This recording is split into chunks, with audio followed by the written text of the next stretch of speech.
pas, je suis un bon réalisateur, je dis j'ai fait un beau film, Ce que je suis c'est beau. certain, c'est que ce film m'a vraiment transformé. Combien de cinéma était important pour vous? Est-ce que les gens ont envie qu'on leur parle de la vie? Les cinéastes ont besoin qu'on s'intéresse à eux, vous le savez. Pardonnez-moi, mon père, parce que j'ai péché. Sarah, et je ne veux plus que tu viennes te confesser comme ça tous les jours. Pourquoi je n'ai pas un papa? Maman.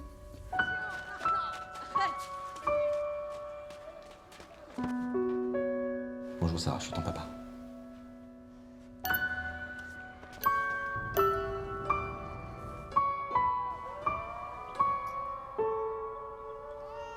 Viens, la Habiba, n'aie pas peur. Tu es musulmane. C'est pour ton bien que je te ramène dans la famille.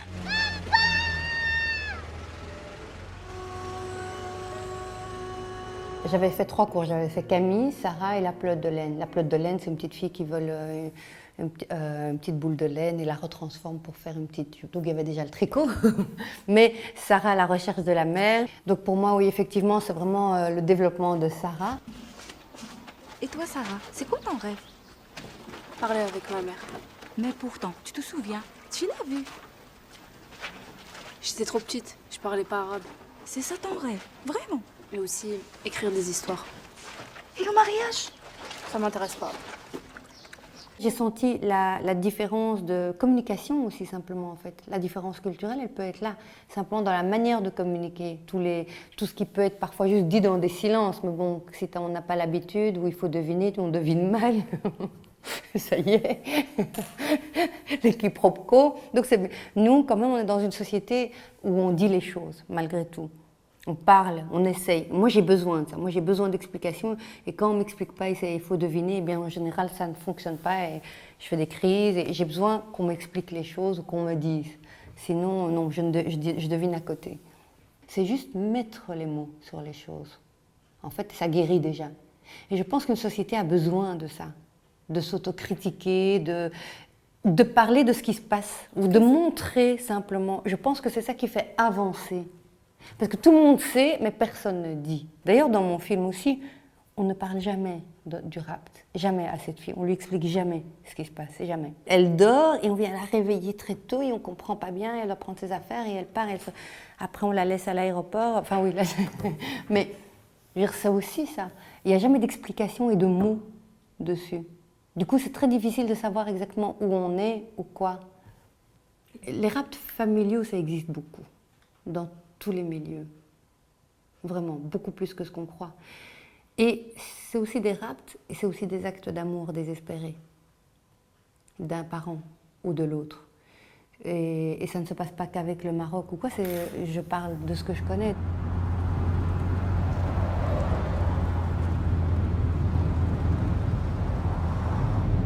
Ça y est, elle dort. T'es sûr de ce que tu fais? C'est mon devoir.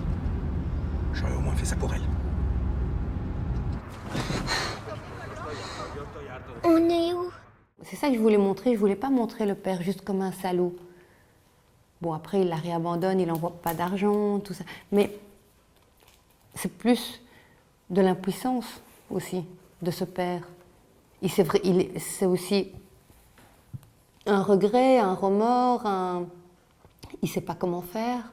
Et je pense que la fille, moi, je veux dire, je pense qu'elle est beaucoup plus forte aussi que le père. Elle a plus d'armes dans un pays qu'elle connaît mieux que lui, puisqu'elle a grandi aussi. C'est quoi ça? Elle est même pas travaillée? Mais va retirer en enfer, tu veux que je fasse faillite ou quoi? Même toi, il faut que je te surveille. Attends. Choum Malik.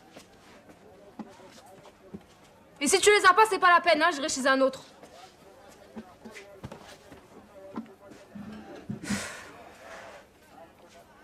Moi, c'est ça que je voulais aussi raconter dans mon film. C'est la situation est très dure, mais ce ne sont pas les gens. Que ce soit la tante, que ce soit la cousine, la grand-mère, c'est pas eux qui sont des mauvais. La situation fait que, la situation géographique, la situation sociale, surtout. La situation sociale fait qu'ils vont pas à l'école. Je pense que la situation sociale fait beaucoup plus de différence que les situations la différence sociale est plus forte que la différence culturelle, je pense. Les révolutions sont pareilles. La révolution des étudiants, si on revoit, c'est quoi? C'est parce qu'ils doivent payer le bac. Ils ne peuvent pas se le permettre. Donc c'est la révolution. Le pain, il augmente. Les gens ne peuvent pas. S'ils n'arrivent plus à manger, qu'est-ce qui se passe? Ils sont obligés d'aller dans la rue manifester.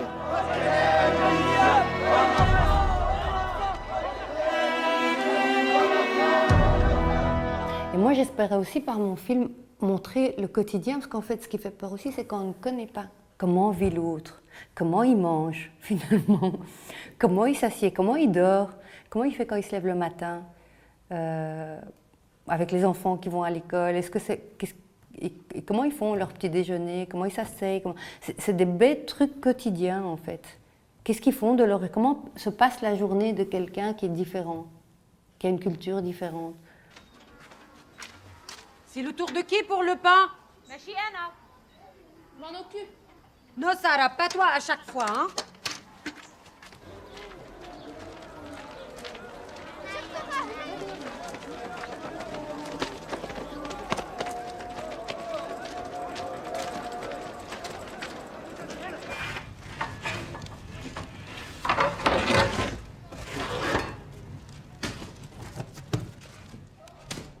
J'ai plus d'amour pour le Maroc qu'avant, oui. Parce qu'avant, c'était vraiment la Belgique, la Belgique, la Belgique. Maintenant, je crois que c'est vraiment les deux. C'est comme si on demandait de choisir entre un père et une mère. Voilà, c'est pas possible. Ils peuvent être l'un contre l'autre, c'est leur problème, mais moi, je les aime tous les deux.